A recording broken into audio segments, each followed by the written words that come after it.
সরকারের বয়স মাত্র ৩ মাসের কিছু বেশি। ইতিমধ্যেই আমরা দেখতে পাচ্ছি যে এই সরকারের বিরুদ্ধে একাধিক জায়গায় বিশেষ করে অন্নপূর্ণা নিয়ে বিক্ষোভ শুরু হয়েছে। মুখ্যমন্ত্রী এবং সংশ্লিষ্ট দপ্তরের মন্ত্রীরা বারবার বলছেন যে আগের সরকারের মতো নয়, ঝাড়াই বাছাই করে প্রকৃত উপভোক্তাদের কাছে, প্রকৃত প্রাপকদের কাছে যাতে অন্নপূর্ণার টাকা পৌঁছে দেওয়া যায় তার জন্য একটু সময় লাগছে, ঝাড়াই বাছাই সময় লাগছে, কিন্তু প্রকৃত প্রাপকরা টাকা পাবেন।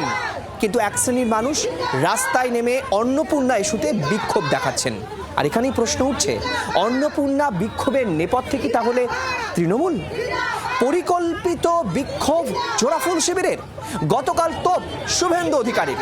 কেউ বিচলিত হবেন না, অন্নপূর্ণায় একজন যোগ্য বঞ্চিত হবেন না। প্রতি মাসের দ্বিতীয় সপ্তাহে অ্যাকাউন্টে টাকা যাবে, ভবানীপুরে মুখ্যমন্ত্রীর আশ্বাস অন্নপূর্ণা নিয়ে।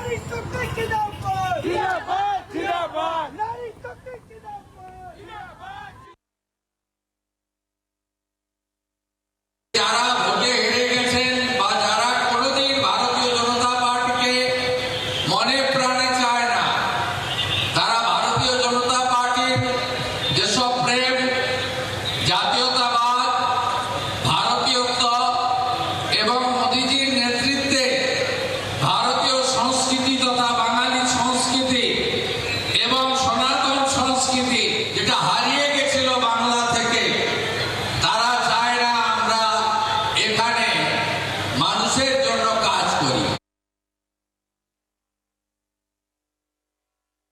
বিভ্রান্ত আবেদন করবেন, পেয়েছেন। জুনে 28 লাখ পেয়েছিলেন, জুলাইতে 1,19,00,000 পেয়েছেন, আগস্টে 1,45,00,000 লোককে দিয়েছে। প্রসেস আছে, করবেন তো, তাড়াহুড়া কি আছে? যারা পাওয়ার যোগ্য তারা পাবেন। সরকারি কর্মচারী আপনি কেন পাবেন? আপনাকে তো 20% দিয়ে আপনার অধিকার। আমরা তো অক্টোবর মাসের বেতন দিয়ে দেবো, পে কমিশন করে দিচ্ছি। রাজনৈতিক বিশ্লেষক আজিজুল বিশ্বাস আমাদের সঙ্গে রয়েছেন। আজিজুল দা, একটা নৈতিকতার প্রশ্ন এখানে উঠছে খুব স্পষ্ট, সেটা হচ্ছে 15 বছরের দুর্নীতিকে যেটা আপনিও বলছিলেন যে 15 বছরের দুর্নীতিকে জিরো টলারেন্সে আনা শুভেন্দু অধিকারী সরকারের কাজ। তাহলে 3 মাসের একটা সরকার যে কিনা প্রকল্প শুরু করেছে, অলরেডি কোটি কোটি মানুষকে সেই প্রকল্পের আওতায় আনা হচ্ছে, কিছু গুটি কয়েক মানুষ যারা টাকা পাননি ধরে নিচ্ছে তর্কের খাতিরে তারা যোগ্য, কিন্তু তারপরেও কি এখনই রাস্তায় নেমে প্রতিবাদের সময় হয়েছে? আপনার কি মনে হয়? এটা তো ঘটনা সৈকত, যে এই সরকারের একটা তো ঘোষণা ছিল যে দুর্নীতিমুক্ত সরকারি প্রকল্প বা পরিষেবা মানুষের কাছে পৌঁছে দেওয়া, এবং সেই কাজটা এটা প্রথমেই স্বীকার করে নিতে হবে, এই সরকারের বয়স জাস্ট 100 দিন মাত্র হয়েছে।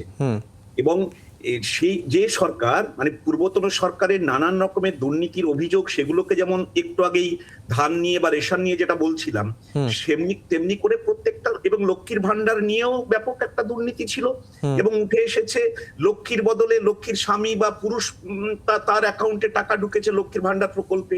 তো এগুলো তো অন্যায্য বিষয় ছিল। সুতরাং ওই অন্যায্য বিষয়গুলোকে বাদ দিয়ে একদম, মানে কি বলবো, যে ভেরিফিকেশন করে, ফিজিক্যাল ভেরিফিকেশন করে, নতুন করে একটা প্যারামিটার তৈরি করে একটা প্রকল্পকে চালু করতে একটা সময় লাগে।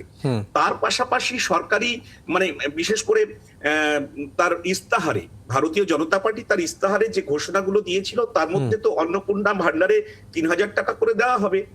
সেইখানটায় কিছুটা কিছু বিভ্রান্তি থাকার ফলে মানুষের মধ্যে একটা বিক্ষোভ দেখা দিচ্ছে। আমি বলবো একটু অপেক্ষা করা দরকার, কারণ এখনো পর্যন্ত হানিমুন পিরিয়ড এই সরকারের শেষ হয়নি।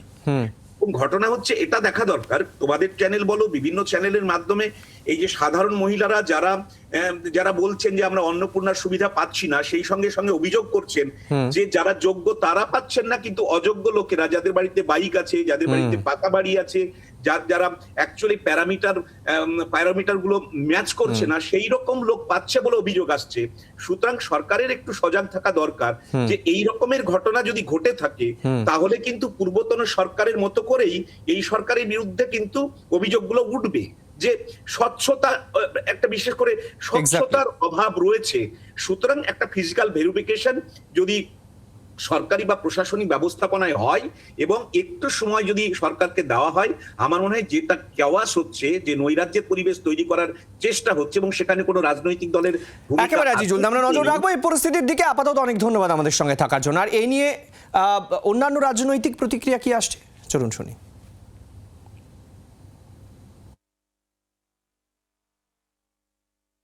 দু এক জায়গায় বিচ্যুতি আছে এবং সেটা সিস্টেমের কারণে।